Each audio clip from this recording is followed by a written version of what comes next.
Welcome in, everybody, to another episode of ZB's Horsepower Talk. As always, I'm ZB Zack Brown.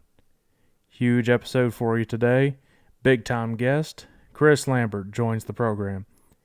Chris is the spotter for the number 11 FedEx Toyota Camry, Denny Hamlin, the NASCAR Cup Series. Chris has been with Denny for over a decade and been with the Cup Series since 2006. Chris has 3 Daytona 500 wins with Denny Hamlin and 2 Talladega wins with Denny. So his super speedway experience, it's there. So perfect time to have this episode on Talladega week. So without further ado, let's welcome Chris Lambert to the show.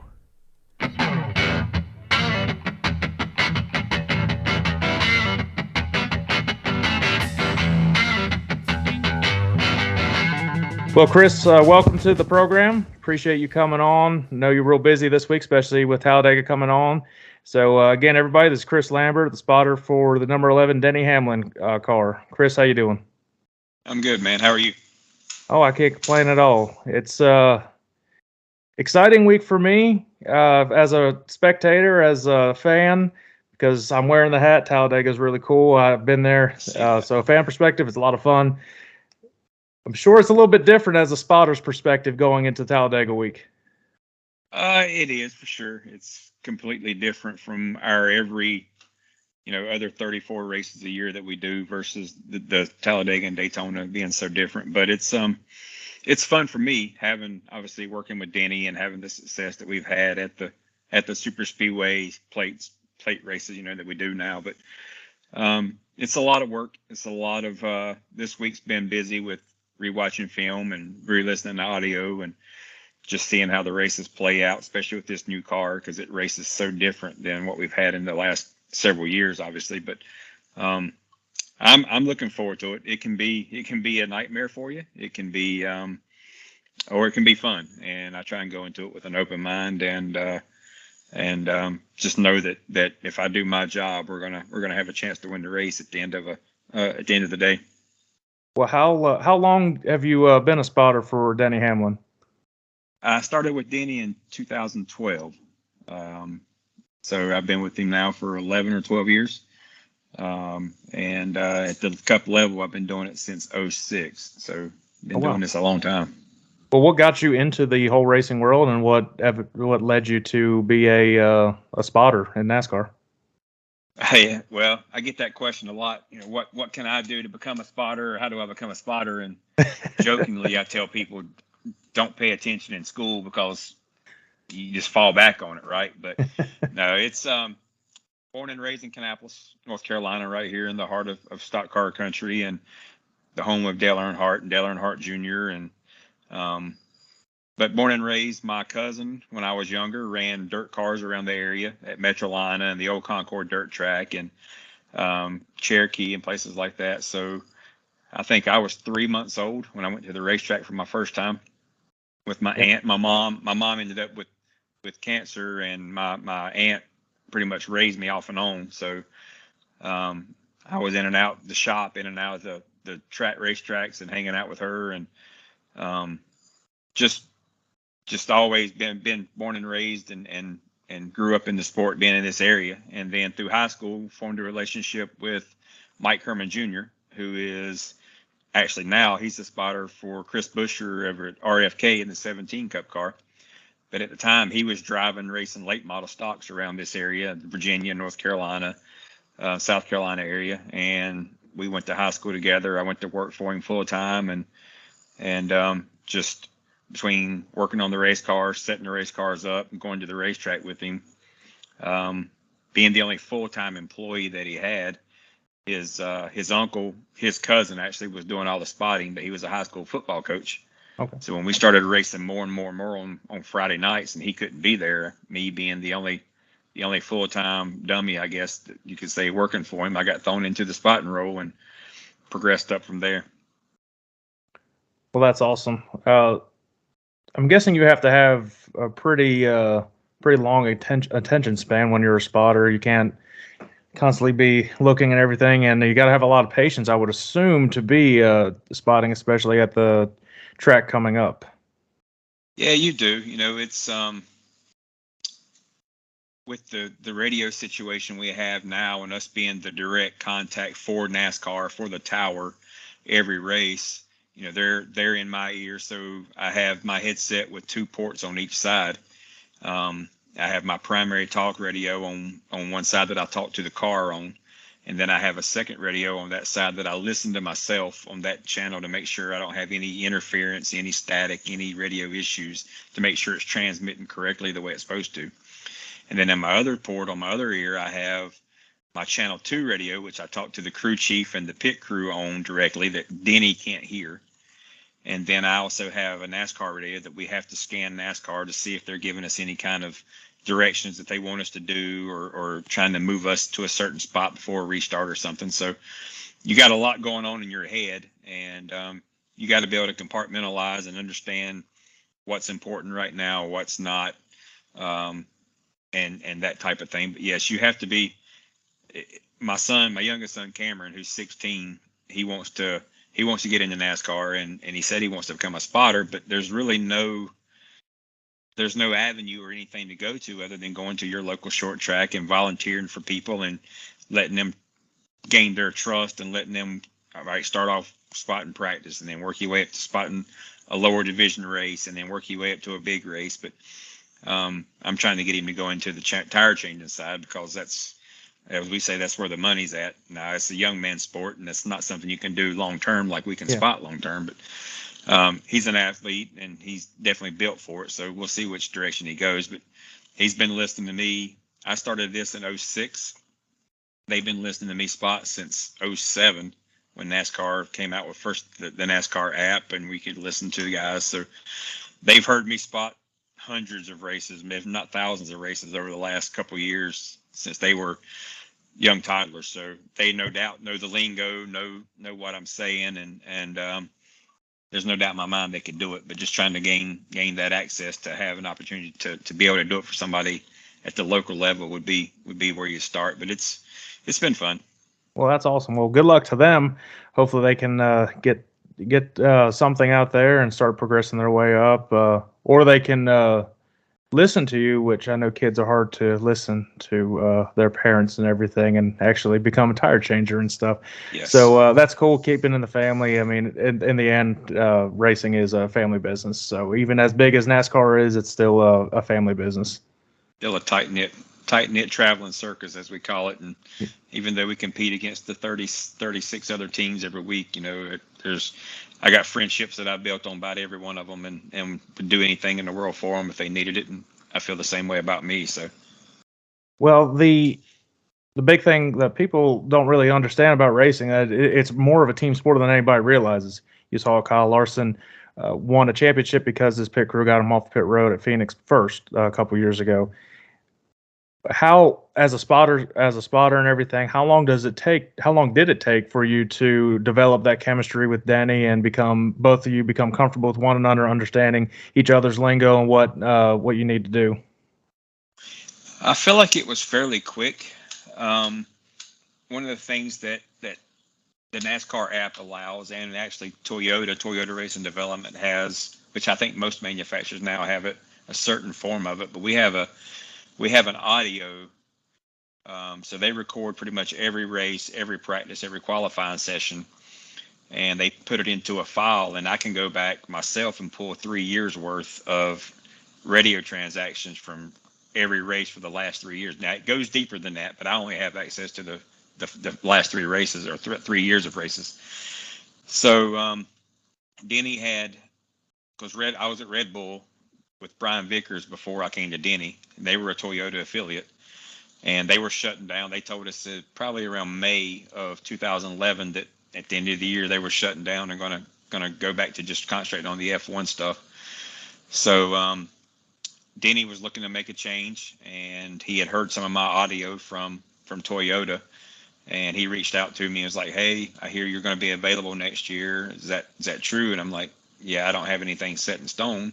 Got a couple opportunities to go to different places, but I'm still available." And he reached out, but this was also 2012, was back when we used to do the preseason testing in Daytona for several weeks leading into the season. And not only did he change the spotter position, but they also changed crew chiefs going into 2012. So he had Darian Grubb coming over from Stewart Haas Racing in his ear, which was a new voice. He had me in his ear, which is a new voice. The core group of the team had stayed together other than those two positions. So he had familiarity around him, but he did have two guys that are on the radio majority of the time talking to him, new. But yeah, I don't feel like it. We won, I think, our third race out. I think we won at Phoenix, the second or third race out of that year, on a pit call by Darian and Denny being able to save fuel. And we went on and won 5 races that year and probably should have won the championship, but we had a master power switch failure in the car at Martinsville that put us way behind in the playoff that year. But talking to him, it took us probably on the super speedway stuff. I mean, we've had success pretty much off the bat every year. But the wins came, 4 years in and on. So I don't. That's more of a question for him, I would say, as far as how long it took. But it seems like it was pretty simple. This seemed pretty seamless. Yeah. It didn't take me long to recognize if I gave him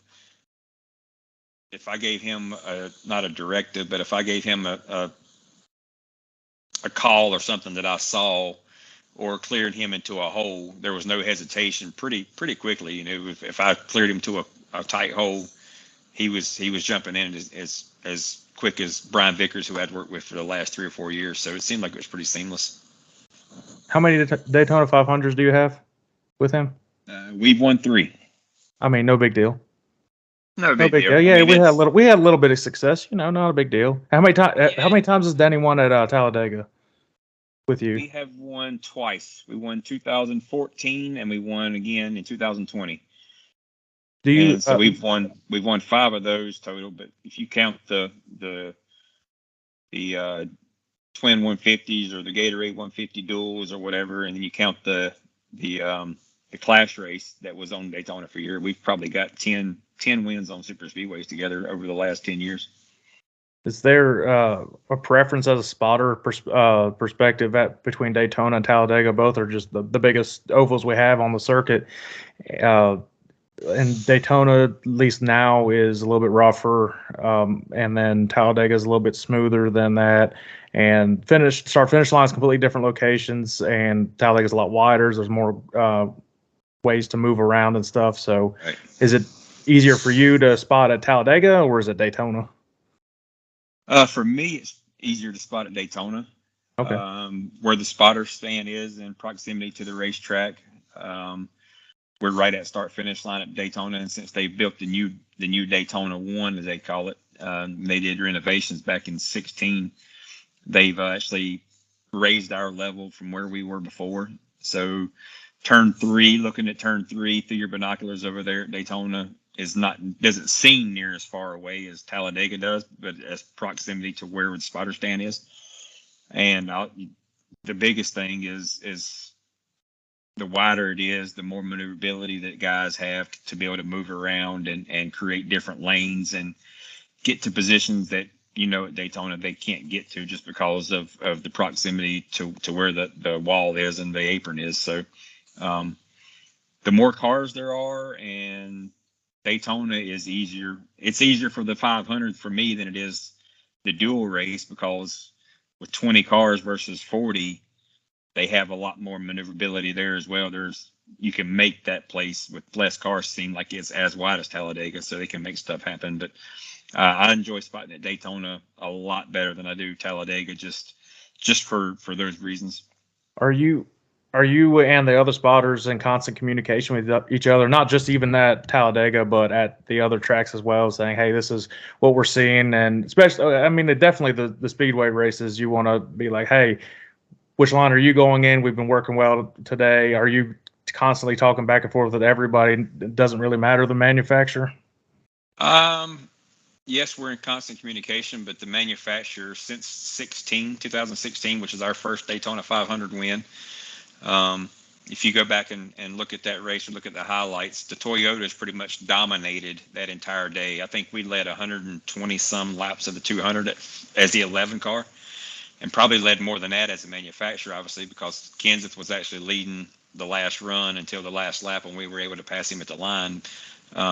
But if you go, it's funny now, if you go and look at the date, because they've actually redone Talladega as well and built a new spotter stand there within the last 4 or 5 years.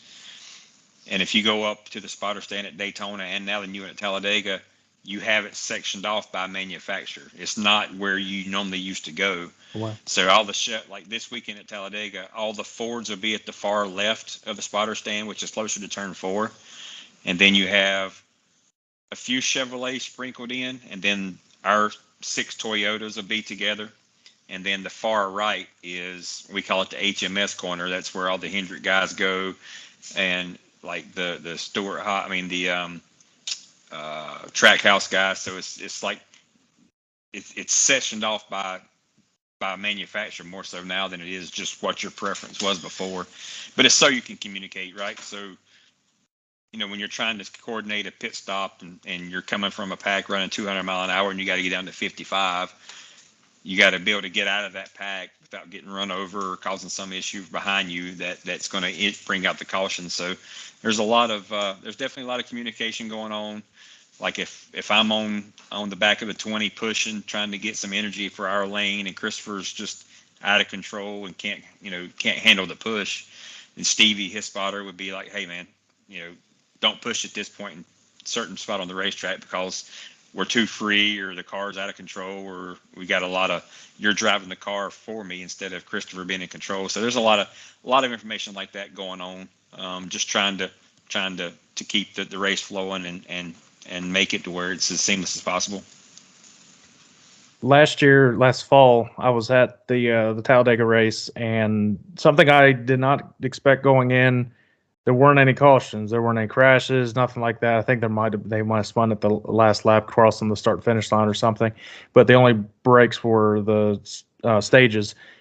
Right. From your perspective, from the team's perspective, do you need those cautions to kind of take a mental break and get just kind of regroup and everything? You kind of expecting that when it goes to Talladega, and then when you don't have these cautions, it kind of throw everybody's expectations off during the race?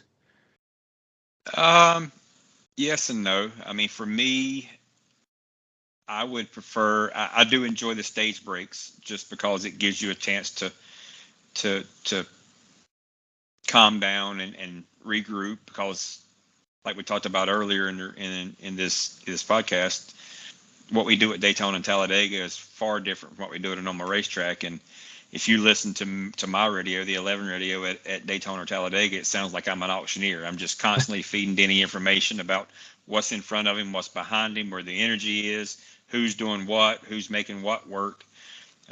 Just trying to keep him in the best situation to where he knows the gaps in front of him between cars so he can push hard or not push hard. And then obviously what the energy coming out back is, but it's constant nonstop, and to the point where I get tired of hearing myself in my scan myself radio, and I'll turn it down to where I'm barely hearing myself. So I can only imagine what he's going through in the car. But I do enjoy the stage breaks for those reasons, to be able to get a drink, catch your breath, get ready for the next run. But like having the multiple cautions, or like if you have an issue and we jump out of the pack and go to the back and just ride, you're not doing a whole lot. So it's hard to crank that energy and get that rhythm back going when you do get back in the pack and try and work your way back to the front. So I prefer to work that way, race for the lead all day long, versus going to the back and running. But the stage breaks are, for me, it's a welcome sight. And any caution's a welcome sight to just try and catch your breath and regroup. But I never want to see race cars tore up. And right, we're not able to run with these cars 3 wide like we could before, because they punch such a big hole in the air and they have so much drag on them that you got to have multiple guys be willing to jump up there and go with you. And most guys are just willing to fill the hole and just advance their position in the 2 lanes that have been formed already. So that's why you don't see the big wrecks, just not because the cars are easier to drive. They're just, you pay a detriment whenever you jump out of line and try and create something where before you could just work your way up through there with no issues. Well, that's been the talk definitely this year, and since this car has been implemented into the series, you can't pass it, and everybody will just say. And I listened to Door Bumper Clear today from this week. Shout out to them, but they're like, this car sucks. I mean, it doesn't, you can't really pass with it. At Martinsville, there's tons of complaints about that, and they're like, it only races well at the road courses, and you can also debate some about that. So, what can NASCAR do to, I don't really know, fix these cars, but you might just have to start from square one and guess have the next generation car. Yeah, I don't necessarily. I do agree with Larry Moe and Curly over on Door Bumper Clear, as I call them, the Three Stooges. They're all good friends of mine, and I've been lucky enough to been a guest on there quite a few times with them over the last couple of years when they need somebody to fill in, and it's a good time. I do agree with them that we definitely need to look at something to change the short track package. You know, I think taking the downforce off and putting that really, really, really small spoiler on it was definitely better. But I do feel like that. Now, I'm a proponent. I feel like the mile and a half stuff last year was great racing compared to what we had with the old car late in that package with the low, that low horsepower, high downforce stuff. But I feel like that there's multiple things, and I know Denny's talked about it on his podcast, and those guys have talked about it. Like, I feel like we need more horsepower. 650 is just not enough, especially when we went to the 18-inch tires versus the 15-inch tires. When you're adding that much more contact patch and that much more grip into the car, you can't abuse the rear tires by spinning them like you used to in the old 950 package, 950 horsepower cars. They don't have enough horsepower to be able to have to just drive it with their right foot, managing the throttle, not just hammering the gas and buzzing the tires. But the shifting, to me, is one of the biggest things as well. When you can go off in there and miss a corner and just downshift and grab a gear and launch yourself up off the corner because you do have so much grip, that creates where, it took us the other day leading the race, it took us 15, 16 laps to lap Joey because he knows where to position his car to make it hard on you to be able to complete the corner, finish the corner, and drive by him. And all these guys are just such good race car drivers. They know that, right? So I feel like taking some the downforce away was a good thing. That was a start. I personally feel like, and I know it's hard to do because of parts and pieces and trying to get stuff built by the motors, but adding horsepower, taking away some more downforce if that's possible, changing the gear ratios where they're not so close to where you can't just downshift and grab a gear. But also the tires is one of the biggest things. And nobody wants to talk about how important the tires are on any series. And that's the only thing that touches the racetrack, whether it's a dirt car, asphalt car, whatever, drag racing, there's a lot that goes into the tire prep and everything else. And if you make a tire that has lap time fall off or tire degradation over the course of a run, not only does that create different scenarios for guys short pitting or long pitting or how good your guy at managing his tires. That's what makes Denny so good at Richmond. And Darlington, he's one of the best at being able to manage, not overslipping the tires, staying underneath the tire grip level, as we call it, and being able to make it last long term. And Gapehart knows that going in, where we can run him long because our tire fall off hasn't been as much as a lot of guys. And so we can leave him out 8 or 10 laps longer, and then we know he's going to blow back through the field when he does get their tires. But I think those it's not just one thing that's going to fix it. It's going to be multiple things, a little bit here, a little bit there. But I feel like our mile and a half package, our intermediate package is really good right now for a sport. I don't know how you fix the super speedway package because it's still a big boxy car that's poaching such a big hole in the air and creating so much drag. But I feel like the short track package is definitely, I say, an easy fix, but we know which direction we need to go with these different things to make it better. And I guess the speedway package includes the new configuration of Atlanta too. It does, yes. And and they're talking about how Texas is, and they want to reconfigure that. Many drivers are like, we don't know exactly how you're going to fix Texas, because they're like, we don't want Atlanta. We don't want that Atlanta right now. And there's been talk they want to change it to a short track or change it. Then that would just cost way more than what they want to spend. They have to move all the stands and everything. I'm all for I like the configuration of how Charlotte is, and how Atlanta was. Um, and if you make it a rougher racetrack, make the tires wear out, the drivers got to drive the cars, and it makes for exciting races, and the drivers like it too. They're like, yeah, if we're that's what makes racing racing. Right. And you'll see that I think you'll see that at North Wilkesboro, and I think you'll see a good race there as well. I think Wilkesboro is going to be a shocker to a lot of people. I think maybe there's one guy in the entire field, maybe Harvick. I know he didn't race there, but I think he's made laps there in a Cup car, whether it be testing or whatever. But I think for the majority of the guys, none of them have raced there, and I don't believe any of them have actually tested a Cup car there. So it's going to be new to everybody.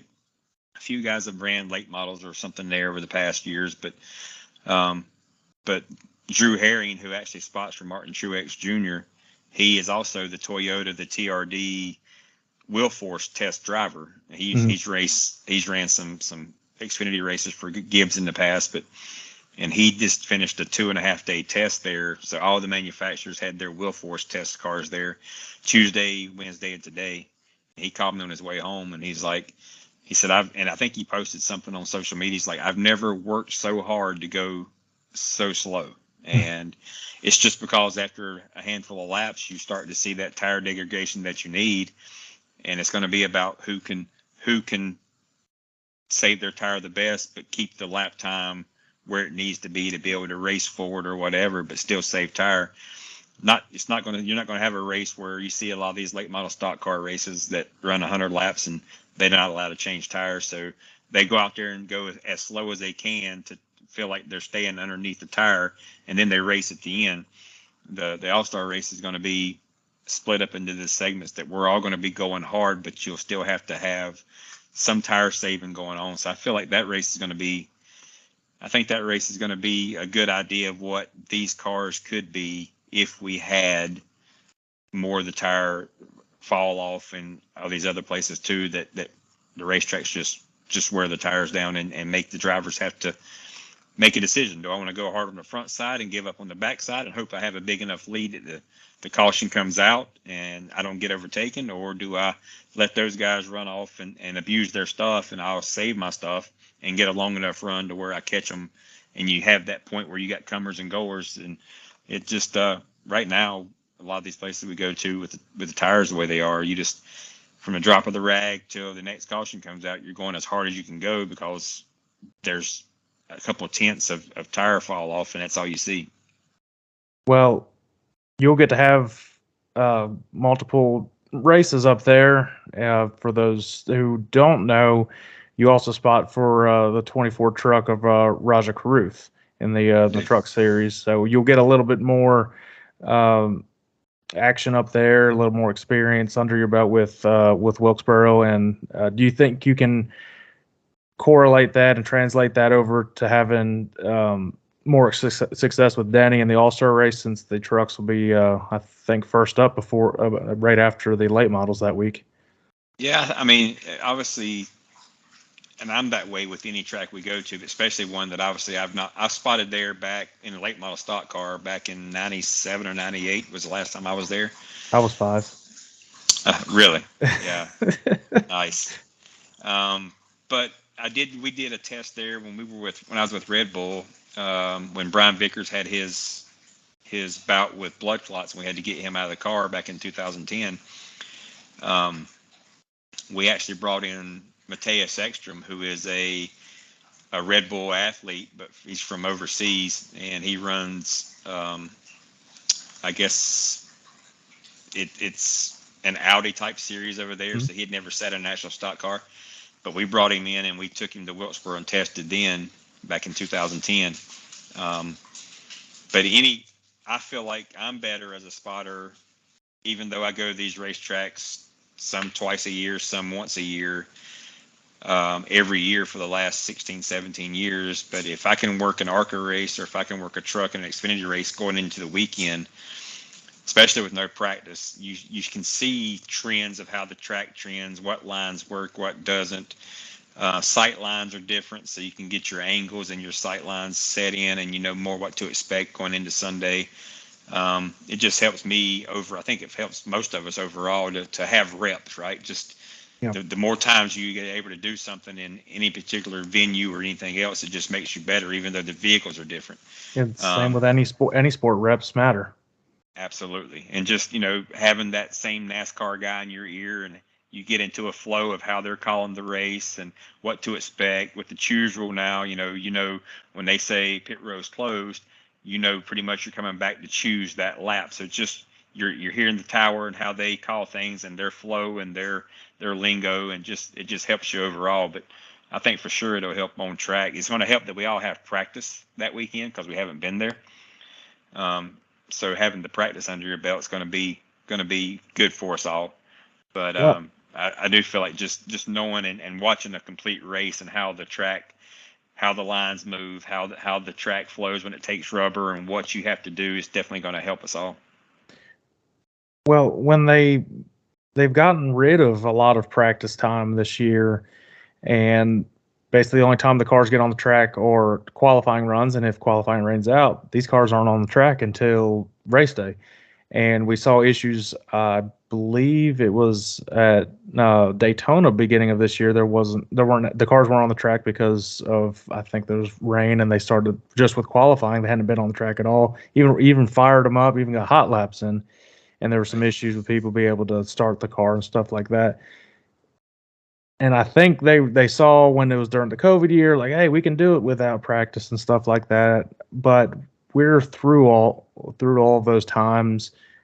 In my opinion, I think you need to bring some sort of practice back, get these drivers on the track, because the track can be different anytime. Doesn't matter how many times you race there. It's a whole different animal every time you go into all these tracks. And so do you agree with that? Probably go back to getting some sort of practice in? I do, especially for the lower series, the trucks and Xfinity, because that's where your next superstars are coming from for the Cup Series. But even at the Cup side, with the new car going into the new next gen era, we won in the COVID race in 20. I think we won 7 races as the 11 car that year.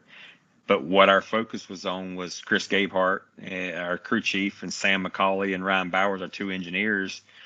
They had to reset their simulation stuff and really concentrating on hitting it off the truck, right? Hitting your setup, hitting your travels, hitting your heights, hitting everything, being able to maximize everything that there is to maximize, but not go past the point where now we're laying on the splitter or laying on the cross member and hitting the racetrack and upsetting the car.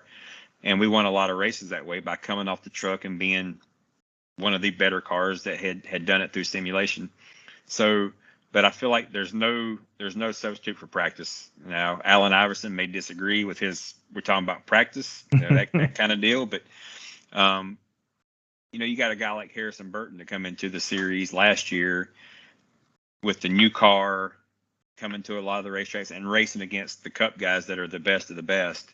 And I feel like Harrison's got a lot of talent, but he is behind because he doesn't hit the racetrack but for 20 minutes every weekend. And with the cars and the way they're designed and the way they have the underbody and the under panel and everything else, you can't just jack it up and crawl under it and make a shock change or make a spring change or something like that. It's a lot more time consuming than it is with the old car.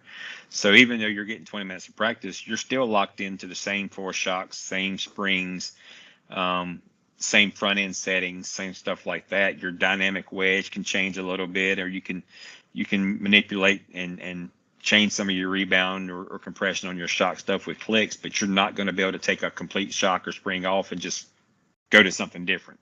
And I think you're seeing the same issues with Ty right now. He's kind of getting a little bit behind with the same way with Harrison. It affects the younger guys because they don't have the confidence going into it to know what the car should feel like or what they want out of the car feel wise. And even though you got somebody like JGR that had last year. We had Kyle and Denny, who are two of the best to ever do it. Right? What Denny wants in a field in a race car, and what Kyle Busch wants in a field in a race car, to go fast and be able to race and be able to drive it to its full potential, are two different things. So, which setup do you put in for Ty to make him comfortable? He's going to have to find that out on his own, and you don't know that until you get practice time or more practice time. And but especially the younger, the lower series, Rajah, I feel like, is one of the most talented kids I've ever worked with. He works his guts out. He is on iRacing or on the simulator at Chevrolet all the time, and constantly rewatching audio. I mean, watching races, listening to audio, sending me texts, showing me screenshots that he's looking at Denny's SMT data to try and, simulate what Denny does with his footwork at a lot of these places. Oh. But until you can get out there on the racetrack and try and actually go through that process with a live truck or with a live Xfinity car, you don't know whether you can make it work or not. So, be honest with you, you got Harvick leaving. In the next few years, you're going to have Harvick leaving. You're going to have Truex leaving. You're going to have Denny leaving. You've already lost Kurt. You've already lost Junior. You've already lost Tony. You've already lost a lot of these guys. And where does that next superstar come from? I mean, we saw a spike in our ratings this past week because Chase was back. Yeah, they didn't advertise that at all. Yeah, but they should, right? Yeah. I mean, everybody thought, a lot of the non-Chase fans thought it was NASCAR showing favor, but they need to build their superstars up. I mean, they need to have, whether it's Chase, whether it's Denny, whether it's Ross Chastain, whether it's Kyle, no matter who it is, promote these guys and make them into, the reason I became a race fan is because my cousin raced dirt cars. Yeah. But he was my hero because he was doing something that I thought that the average man couldn't do. You know what I mean? And to do it at the top level, you got to make these guys, quote unquote, the badasses that we feel like they are, because they're gladiators going out there and getting in this cocoon, strapping themselves in and going to battle with 35 other guys on a normal day that I couldn't do it. I've watched thousands of races and I've spotted thousands of races, and I know what makes each guy good at certain stuff. But for me to go out there and emulate it and do it, I couldn't do it.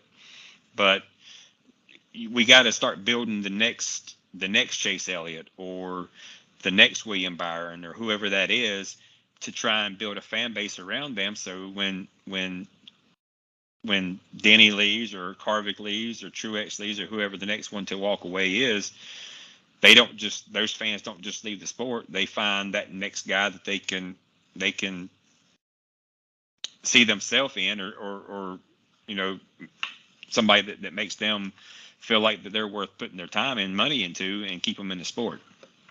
Well, and I think a lot of it is, and they're redoing the TV deals. They're trying to negotiate on that. That's a whole different topic. I don't really need to dive into that. It's more stuff than I think a lot of us understand. But especially outside looking in, I mean, even 6-7 years ago when Jimmy was on that run and he won his 7th championship, I've got friends that are like, this dude just won a 7th championship. Like, this guy's awesome. I'm like, yeah. I'm like, how did you find out about that? They're like, oh yeah, it was all over ESPN and all this stuff.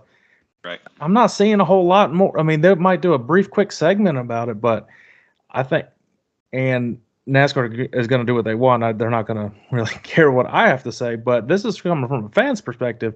If you have an ESPN, ABC type of deal and stuff, you can get to a bigger crowd of newer viewers. And I talked about this on the one conversation I had with Ford Martin. And ESPN Plus is too easy for everybody to have because everybody's going to have the Disney Plus bundle. It's just like most people are going to have kids. They're going to have that bundle because it doesn't really cost any more than just having Disney Plus. And then you're naturally just going to the ESPN Plus. And for example, me, I don't really watch UFC or anything, but I'm like, hey, I got ESPN Plus. It's on there. Oh, let me watch it. That instantly gets viewers. And that, for me, as I looking in, that's one thing they have to definitely look at to get these ratings up. Yes, you're going to have to find more superstars, and I think you have them. You just don't really talk about it that often. Yeah, you just don't put them up, build them up and put them on that pedestal. Zane Smith is a household name to your hardcore NASCAR fan because he's the reigning truck champion. He's winning races. He is filled in the Cup car. He's running the Cup car this weekend in Talladega, and he has the look, he has the maturity, he has the talent. But there's a lot of them out there that are just starting out. Like Rajah, he's only ran 3 years of actual real on track race cars at the heavy stock car level, whether it be a late model stock or ARCA car or a truck now. And the talent's there. You just have to continue to build them up. But it's funny because obviously the way that our society now digest or ingest content has changed completely. And if I wasn't involved in the sport, the industry like I am, I can't sit here and tell you that on a Sunday I would waste 3 hours of my time watching the TV broadcast when I could be out on the lake with my family, or I could be at a ball game because my youngest plays travel baseball or something like that. But that doesn't mean I don't have it pulled up on my phone watching it through the Fox Sports 1 app, or like you said, ESPN Plus or something like that, and also listening to the broadcast through my NASCAR app, right? But those numbers don't pick up on the actual TV broadcast. But there's probably 1 million people out there like me that are doing that on the boat or whatever it is that they're doing with their family. Yeah. Whether they're listening and watching every lap, they at least have it pulled up on their iPad or their computer and have it running, and they have an idea what's going on. But I agree 100%. And I think the new TV contract you're going to see, there's going to be some pay-per-view type streaming races that come up. And yes, it'll probably hurt initially because I don't know that your old school NASCAR fan they're going to grumble about it. And I can hear it right now. Oh yeah, it's NASCAR's fault and they're doing it to hurt us. But to be able to continue to go after that younger crowd and the way they ingest things and the way that their attention span is so small right now that to ask anybody to sit down for 3 hours and watch race start to finish is hard to do. And we just constantly, our society, our sport, our world is evolving in so many different ways, which a lot of it's good and a lot of it I don't feel like is so good. But still, it's a change, and we know everybody hates change when it comes down to it. But there's a lot that the sport, the industry, the TV partners, the teams, the drivers, we all got to step back and look at ourselves and look at the big picture, which is what's best for the sport going forward. Not right now, not what's right in front of us, but 10 years, 15 years, 20 years down the road when we're all going to be sitting in our rocking chairs telling our grandkids about what we used to do and hope that they're fans of the sport then as well. And you got to figure out a way to get these fans back at the tracks because NASCAR can say what they want. Oh, there's a sellout crowd here at Martinsville. I'm not fooled. I can see the empty seats, and it used to not be that way. A big thing is these ticket prices are insane, and these families that want to bring their kids, they can't afford all that. And I've said this before on previous podcast episodes and everything. One idea was Richmond. You do a doubleheader with Xfinity on Saturday, Xfinity afternoon, and then Cup Series at Saturday night. That way, families can come in and they get 2-for-1 deal, and they don't have to worry about Monday. If it's a rain day, they're not going to be able to make it because they have to go back to work and stuff like that. And also, don't make a race on Easter. I'm very, very much against the Easter race now watching on the couch. That's cool because everybody's at home on Easter and everything, but at the track, it's just not ideal. And I think there's also should be more breaks in racing throughout the year than just the 1 week off. It's tough. I mean, we all choose to do this, right? And it's how I make my living. but I was also, like I said, born and raised in Kannapolis and the heart of the sport. And I was going to the racetrack when I was younger, paying my own way to go work on race cars to learn how to work on race cars. So I would do it anyway. But for yes, I do agree with the Easter thing. Now, one of the things I do that was really good about Gibbs this year was when the heat race was over with on Saturday night, they brought our plane back home Saturday night to let the guys at least have Sunday morning with their families for Easter, and then they didn't fly back out till like 10 a.m. or something to come back That's to the awesome. racetrack. That's awesome. Unfortunately, for those of us, the 4 spotters that work for Gibbs, we were working a truck race Saturday night, so we couldn't come back home. But at least majority of the guys got to fly back home, spend Easter morning with their families, have a late breakfast or brunch type dinner or meal, and then fly back out later on. But I'm 100% with you. I mean, it like several years ago when the Olympics was going on and we got those 2 off weeks in the middle of the season on top of our other off week we had our schedule planned. That was the best thing because you can plan your vacation a year in advance when you know what it's going to be. We used to take our boys to Disney every other year on an odd year number when they were younger. And I would fly it started off being Kentucky. On Saturday night, we'd race. I'd fly home. We'd fly out on Sunday and go to Disney, spend the week in Disney, and then finish that vacation off in Daytona for 4th of July. Awesome. Well, now we're in Sonoma the week before. Of course, they have changed Daytona, but it's hard to plan stuff now, only having the 1 off weekend and being Father's Day. I want to be here with my boys, but I also want to be here with the rest of our family for Father's Day, so my wife can be with her dad, and not be on vacation or something somewhere out of town. But yeah, I agree 100%. We got to figure out a way to get the grandstands back full, and it's going to take. And I know Brett and Freddie and TJ have talked about it on Door Bumper Clear about it's going to take an overall fan experience. The tracks being willing to have concerts, either pre-race or post-race. Pocono in the last several years has done a Saturday doubleheader with trucks and Xfinity, and then you get the Cup race on Sunday. And that place has been packing out because you basically get, for whatever the ticket is, $75, you get Cup qualifying, you get truck race and Xfinity race in the same day for the same amount that it was costing you just to come for one race already in the past. And the fans, the grandstands have been, you see it, you see the difference.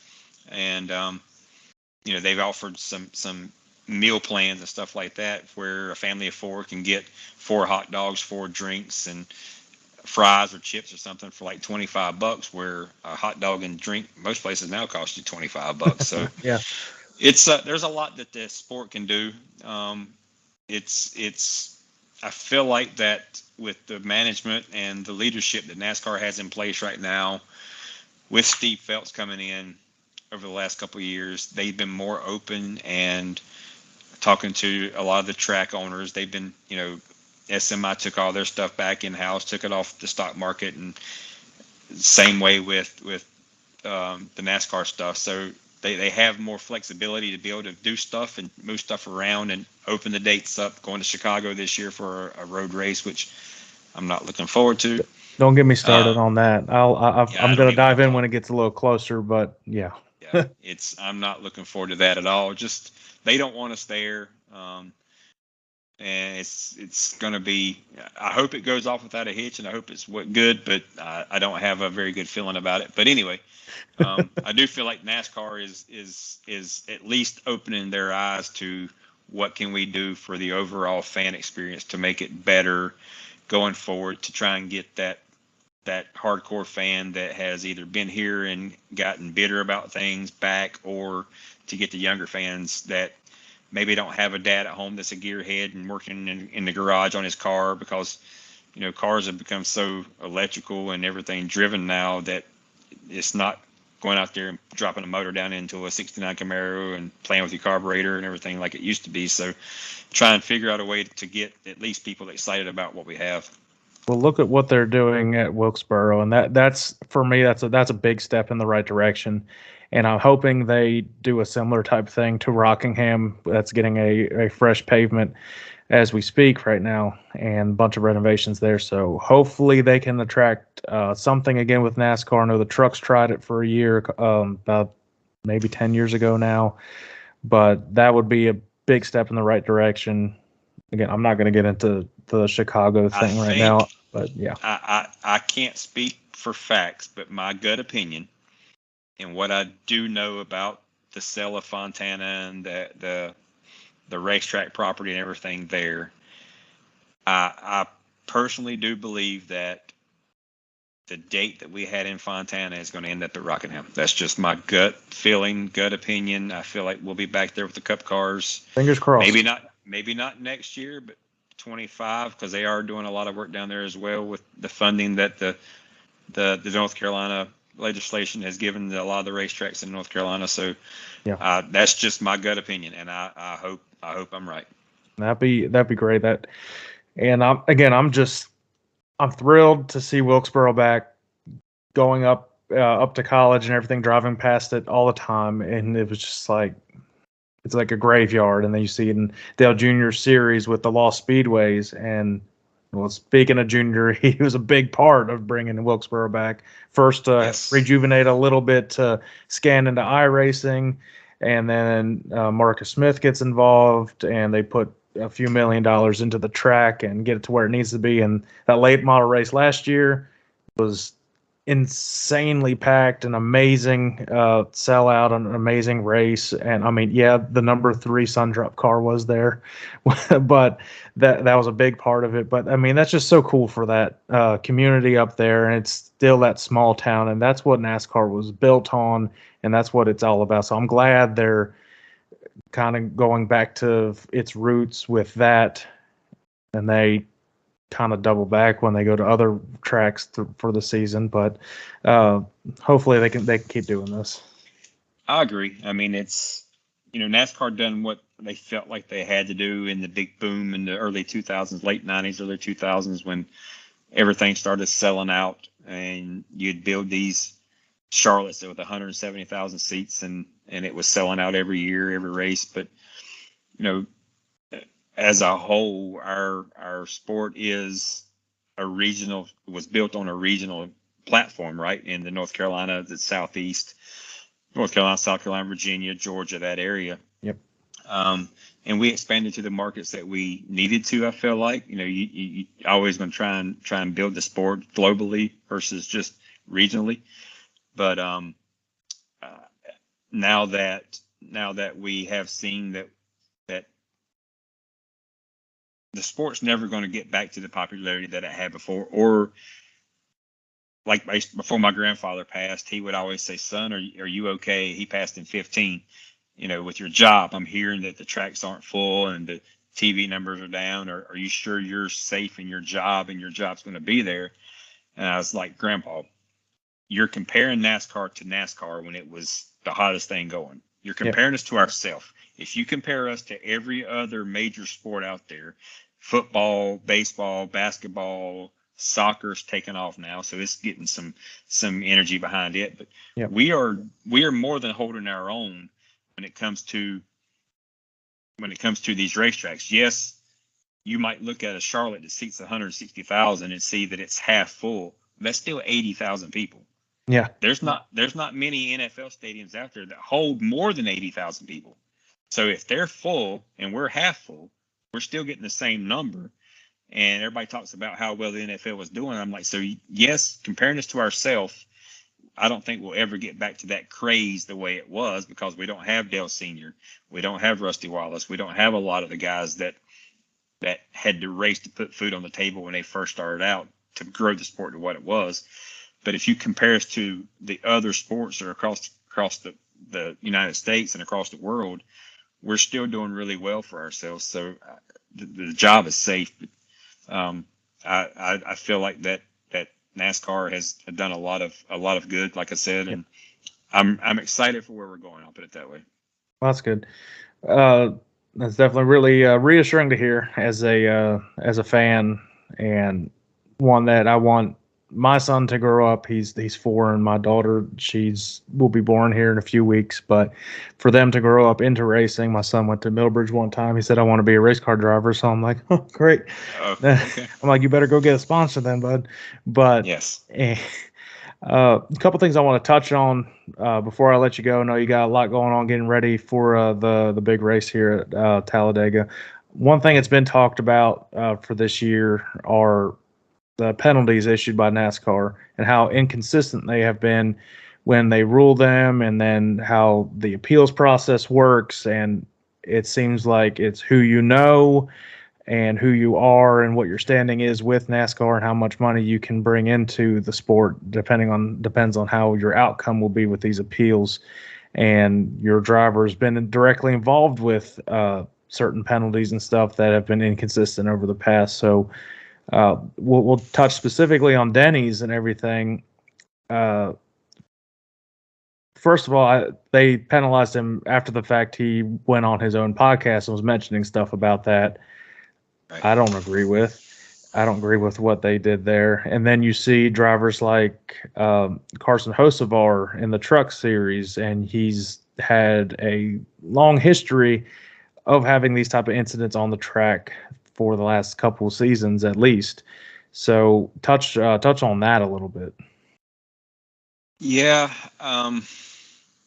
First off, obviously Denny's my guy, and I've got his back in everything that he does. But it's a running joke. We were like, how long is it going to take before he says something on the pod? When he first announced he was having the podcast, Gabe Hart and I were like, how long is it going to take before he says something that gets the 11 team either fined or have to go back through tech multiple times to try and pass certain stations? And I mean, that's just how everybody approaches it, right? But I have been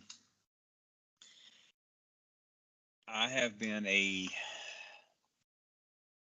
I'm I think I think Carson Hocevar is extremely talented, but there's stuff in every race that I spot when I watch him or I go back and watch that makes you go,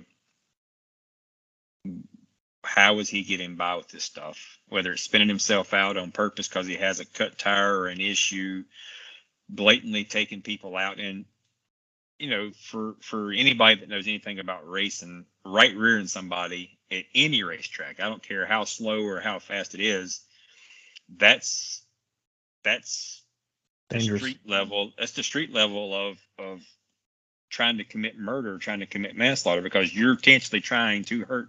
If you hook somebody in the right rear and they hit driver's side first, no matter how fast it is, flush on these cars, it's gonna hurt. And We saw this between Bubba and Larson last year at Kansas, I 100%, believe.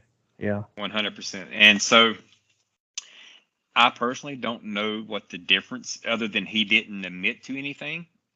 But with the data we have on these cars, the SMT that we have, which shows steering angle, steering input, brake level, brake pressure, gas, it shows you pretty much everything through a GPS online system. Yep. It's hard to,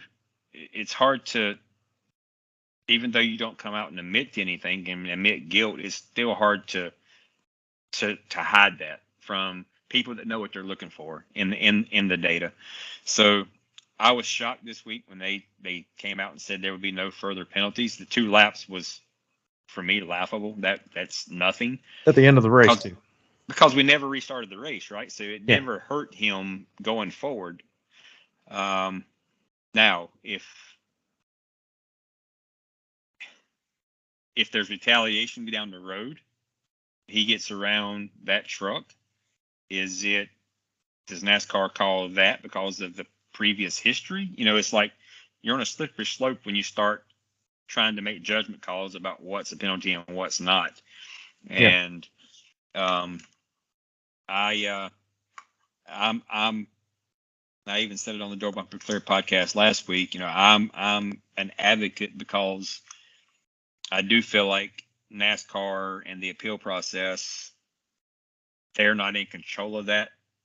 And I think it pissed NASCAR off whenever the committee allowed Hendrick to get their points back, but keep money and the suspension for the crew chief. And I'm glad NASCAR came out and told you the final appellate, which is Bill Mullis from Langley Speedway this week, to allow Colleague to get the same penalty that Hendrick got and give them their points back and all that, because it was ultimately the same penalty. You know, we don't know what each penalty was for. We know that it was for illegal parts, but we don't know how they each approached the appeal process. But it was only fair for them to get their points back. But at the end of the day, for as long as I've been doing this, since the early '90s, mid '90s, in the NASCAR level through the short track series up to now, you know, the final rule in the NASCAR rule book is NASCAR has the final say in pretty much everything the way it is. It's basically our sandbox. We can do what we want to do. So you gotta try and walk that line, and actions detrimental to the sport could be something as simple as making a derogatory comment about something, or doing something that's breaking the law and getting arrested or something. So you gotta watch what you do. But Yeah. I do agree with the penalties. If you mess with the cars, this new car, I think they should hammer them for everything they're worth. Even JGR, if that's the case, if we get caught doing something. But going on the podcast and talking about something 2 days after the fact, or, you know, to me that's crossing a line where there again, you want your racers to have personalities and try and build a fan base, but if you keep them muzzled, then you can't really do that. Then it's not fun. They don't have their personality. That's what made the sport great back in the day. I mean, you had Dale Earnhardt back in the day with his, I didn't mean to hit him or stuff like Bristol, Terry, and it's just stuff like stuff like that. I mean, it's and Tony. I mean, his personality, Harvick in the early years, and all that. I mean, and Denny's had his own unique personality too, and some people don't like and stuff, but I mean, it's what brings uniqueness to the sport and to the driver. But it's funny because, you know, we had a pretty good fan base. Denny had a really good fan base, a loyal fan base when I first come over here. And after winning the 516 and winning some of the other races, it grew some, and then we wrecked Chase at home at Martinsville in 17. Oh, that's it. Like now we are the biggest. The biggest booze isn't for Kyle Busch anymore. It's for Denny. And then you add to the fact that when he started 2311, a lot of people don't like Bubba, and so because he's the owner of Bubba's car, you add that on top of this 2017 wreck. But you wouldn't believe, or you're obviously a well in the know race fan and have been around it a long time, so you may see it, but you wouldn't believe the amount of people that have turned because Denny is so vocal, so forthcoming, so honest, that he doesn't hold back, whether it's against the industry as a whole, or if it's something that he don't believe in that happened to some driver or whatever.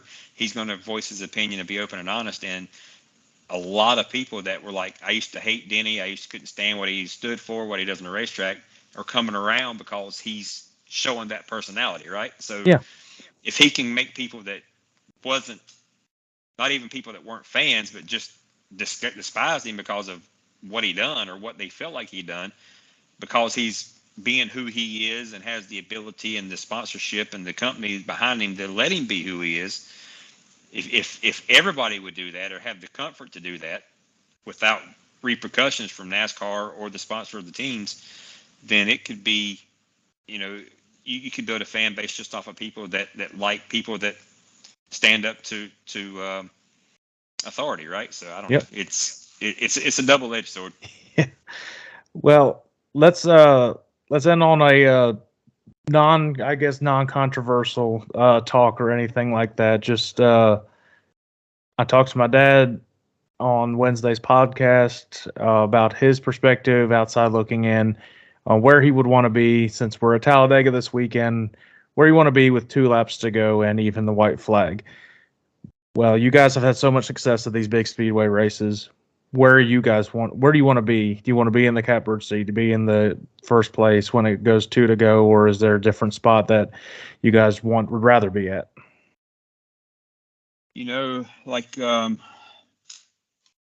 Like we talked earlier with these cars and the way they punch such a big hole in the air with the drag and everything, I personally would want to be leading the outside line. Just because, number one, then if there's only two lines, if there's only 2 rows, 2 by 2, not 3 by 3, which I don't think we will be, I would like to be leading the outside line because, number one, I am protecting my right rear, which seems to be one of the most air sensitive corners of the race car, when you can get on somebody's right rear and drag them back by side drafting them with a teammate behind me, not another manufacturer. If I've got 2 or 3 of my teammates lined up behind me, right, yes, I may have to defend that with a teammate, but if I've got 2 or 3 teammates behind me versus having a Ford with 2 or 3 Fords behind me, if that Ford pulls out to go by to make another lane, it's guaranteed that the other guys are going to go with him because it's a manufacturer change, right? So I would want to be leading the outside line with 2 or 3 teammates behind me, coming to the white and on the white flag lap, because we're really racing to the white flag. At the end of the day, yes, you still have 1 to go, but if a caution, the next flag ends it. Once you take the white flag, the next flag ends it. So you need to be in the lead at that point because the percentages are pretty high that you're going to get that caution before, or at least get a wreck before, whether they throw it or not. So I'm going to be leading the outside line, coming to get the white, and hopefully have a couple Toyotas lined up behind me. That way I can just have to worry about defending that versus defending different manufacturers back there. Well, that's awesome. Are you doing any other series this week? I know you say you've done a little bit of ARCA every now and then. Are you doing ARCA this weekend in Talladega, or just I am not. All right, just Denny this weekend. We got Xfinities on track as well, and I do the 26 car for Sam Hunt Racing. Okay. I've done that for the last couple of years with different drivers, but this year we got Kaz Grala running full time. So I've had Kaz all year this year, and I'll have him the rest of the year. But this is my 3rd year with Sam doing the 26 car. Okay. So I've had different guys in it for the last several years, but hopefully we can go down there and have a good showing with Kaz and end up with a good solid finish and try and regain some of the points back that we've had. Yeah. We've ran really well about every week, but we've had stuff happen and haven't got the finishes we deserve. So we're in a points hole right now, but trying to build our way back out. Well, rest assured for the Cup race, I did not pick Denny, mainly because I'm not saying he wouldn't win, but I try to get my picks right, of course.